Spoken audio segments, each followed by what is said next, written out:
which the idea is to exchange knowledge and experience through a very friendly platform, which is social media, Facebook in particular.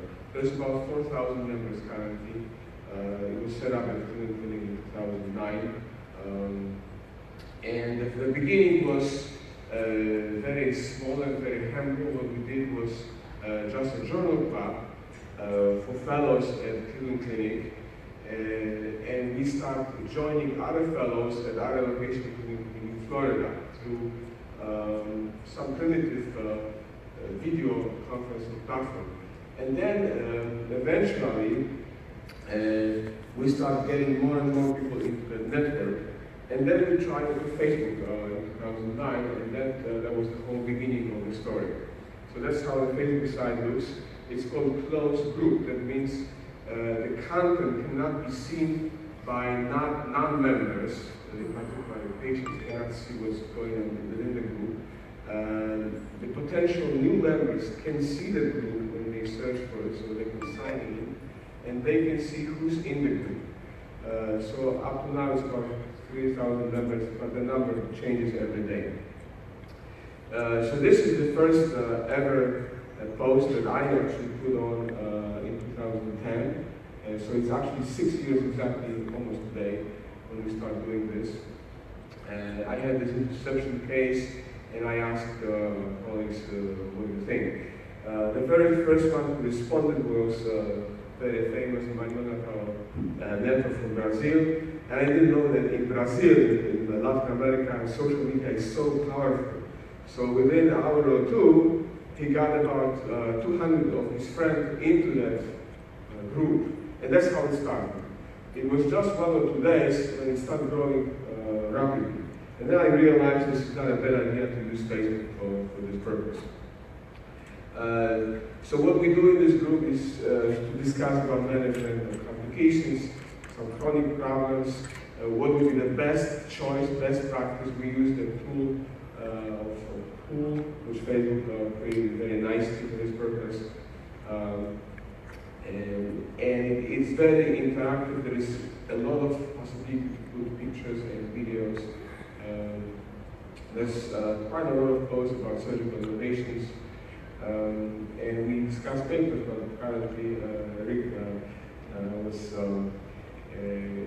taking this into a more professional level into the sort site. We also organize meetings and other activities. There is sort of directors, but this is a very informal group, so there is no hierarchy. We're just here to help. I'm there from the beginning. Harris Carter was my fellow. Of course, American Data, everybody knows him. He's our advisor. And we have a bunch of young surgeons who are happy to help with this. But there is no formal structure. It's very informal organization. So the whole structure around IBC is very, very complex and broad.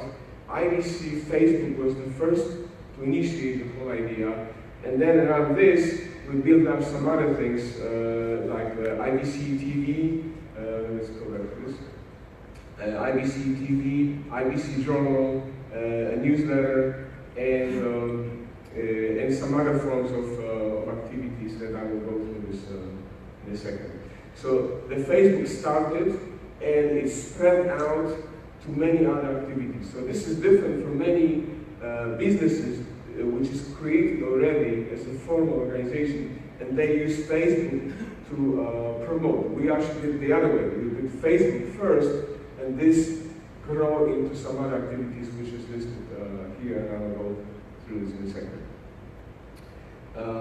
So we post different kind of things like sleep gastrectomy under blog anesthesia. When I saw this post first time, I thought this is crazy, but actually they did this, and it's going to be published. We did a little bit of research to look inside the Facebook activities. So currently Facebook and YouTube are #1 social platforms. There are numbers, it's like 1 billion of people who are on Facebook and YouTube. So this is the most common used social platform in the world. it's absolutely number one. That's why we choose Facebook to provide that information. So as of 2 or 3 days ago, there was about 4,000 posts, and that created 33,000 reactions. Means people looked and did some reactions like, dislike, comment. The comments itself was 21,000. So you can imagine how huge knowledge is concentrated in the Facebook. And this is how it grew over time. So you see very rapid growing through the years. We have about 1,000 photos of cases and about 4,000 videos. So it's a huge database of knowledge. Some of the posts are very popular. The most popular was the intragastric balloon problem that Harris Carter posted the other day. So there was a case of the patient who had a gastric balloon, and the balloon created I think ischemia of the stomach that eventually got necrotic and opened up. So that created a huge response. There was about 200 comments right away and several hundreds of reactions. So people can share the post. The immediate reactions really within minutes. So when you post something like this, you might expect within 2 or 3 minutes some comments and posts. So it's very immediate. It's a rapid, immediate reaction. So that was quite an interesting case, a very unfortunate gastric balloon, which came out quite well. They stitched all together. But you can see how quickly, how rapidly you can share what you've seen in the operating room. It's an immediate reaction. There's no other media that can provide that immediate reaction.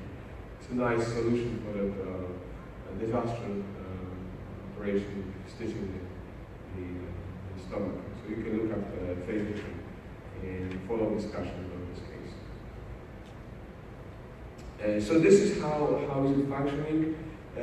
Most of the activities are, as you can see here, from comments, about 40%, and likes. So people really are engaged. They like what they see and they react somehow.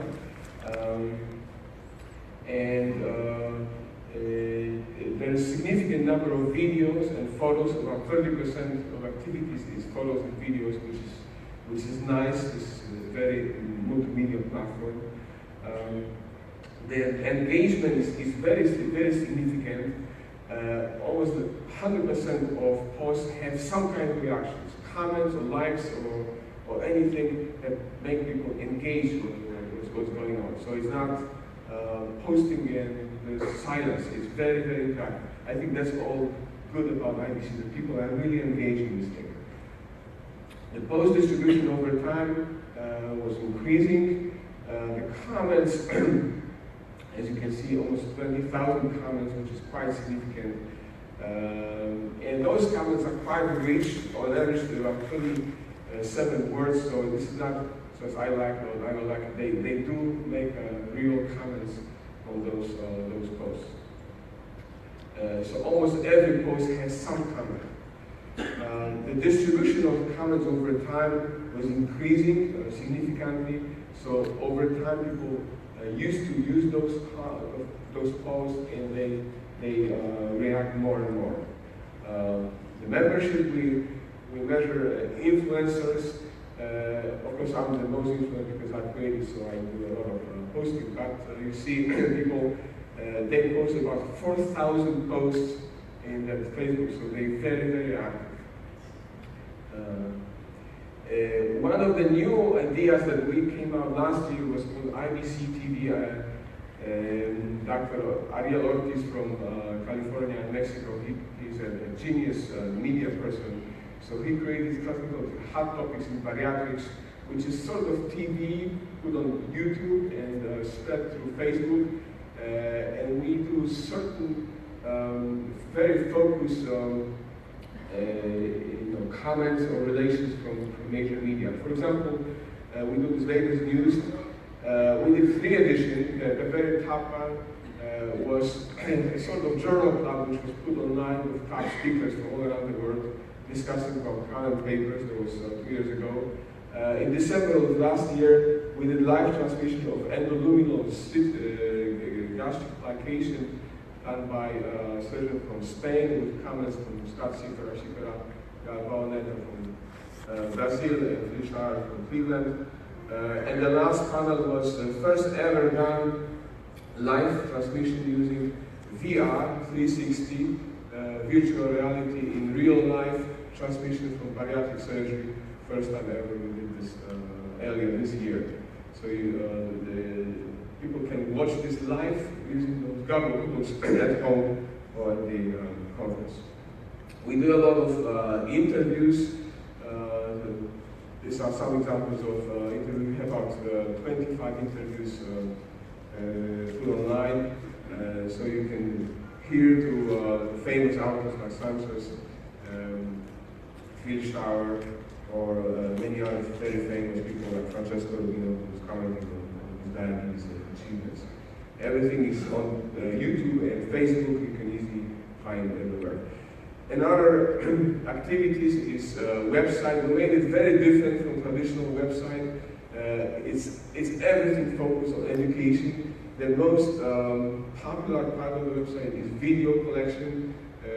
So this is not a video that people send and we kind of process this. These are YouTube videos. So we use already existing platform to populate those videos. On average,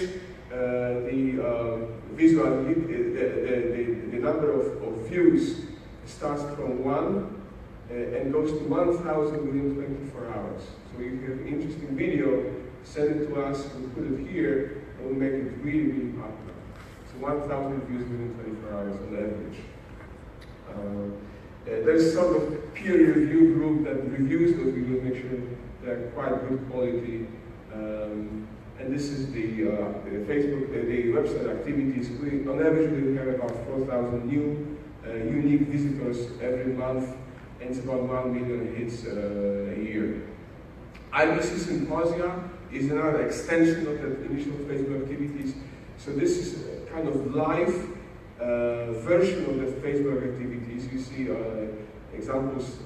This is actually from Vienna. So those symposia, they look like Facebook. There is a problem that we put together, we present it to the experts, and they discuss. So it's like Facebook, but it's live. We do have some lectures and discussion, debates, but most is just an experts forum. So they discuss particular selected problems.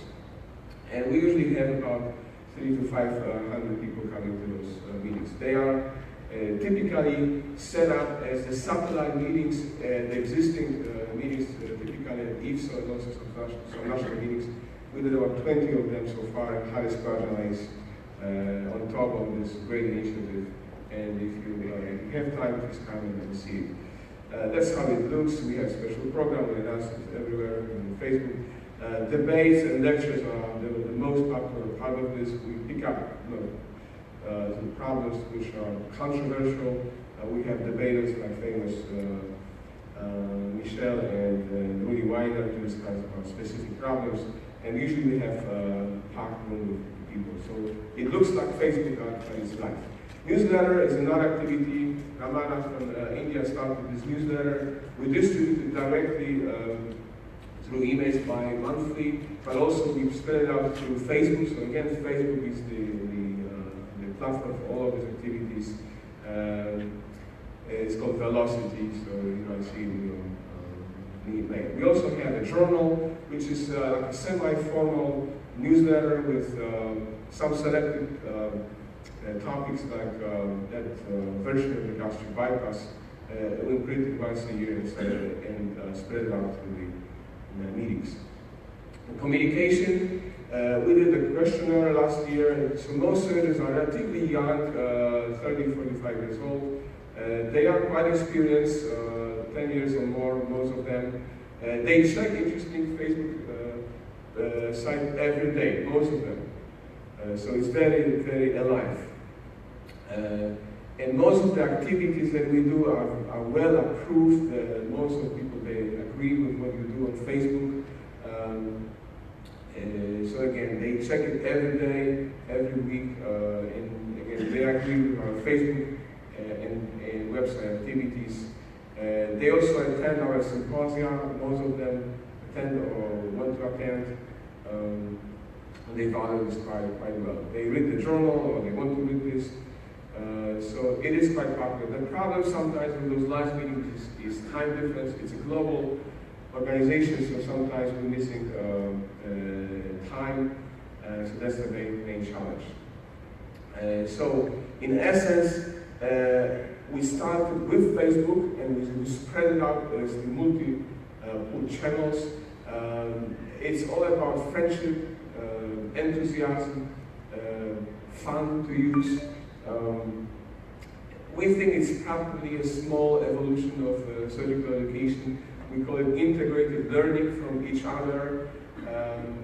There's a social aspect of this. We know each other quite well through those activities. And again, combination of television, social media, live and virtual meeting, in our opinion, created the most powerful mechanism of surgical education.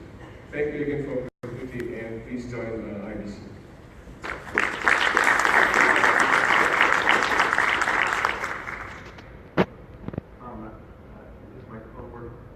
That was just a terrific talk, and I learned a lot about IBC that I didn't know. A couple of quick questions for you, and we have a microphone right here in the middle, so if there are any questions for Dr. Rogula, I would encourage you to come up and ask.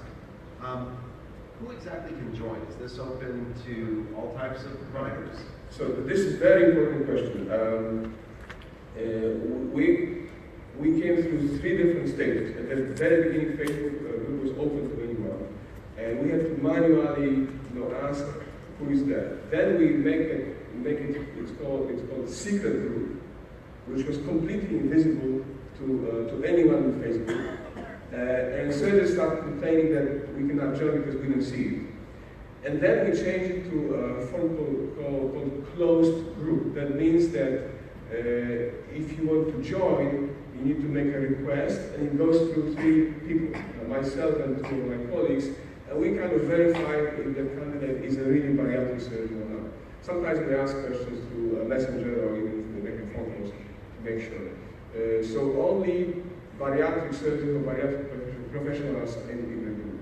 In particular, we make sure there's no patients there, because they might create some problems. So we're very, very careful with selecting who is in the group. But just to be clear, it's also open to nutritionists, yes. nurses, etc. Any healthcare provider. Absolutely. Absolutely. Is there a question? Please just announce your name and where you're from. Hi, Chevy Chase, Maryland, Mindy Brodsky. Quick question. It's interesting that you use a program to find your top Facebook influencers. I'm interested which program you use, and then once you know who your influencers are, do you socially contact them? Do you interact with them? Because the whole point of Facebook is social interactions, and I think it's interesting how you can isolate who the actual influencers are. So for this analysis, we use a French company called Grillix, I think. I'm sorry, I didn't hear that. So for the analysis of the group, that was your question, the analysis. Well, so you're not analyzing your actual Facebook page, you're analyzing your group? We are analyzing Facebook group. I see, not your Facebook page. We don't have Facebook page. Well, I know on Facebook, I see you have a Facebook page. But the main activity is on the Facebook closed group. Okay. The reason is we try to make it really close, just for those who are in that area. So Facebook page is a different thing. It's open. It's for promotion. We have page, but it's not very active. The Facebook group is what is the most. It's the core of IBC.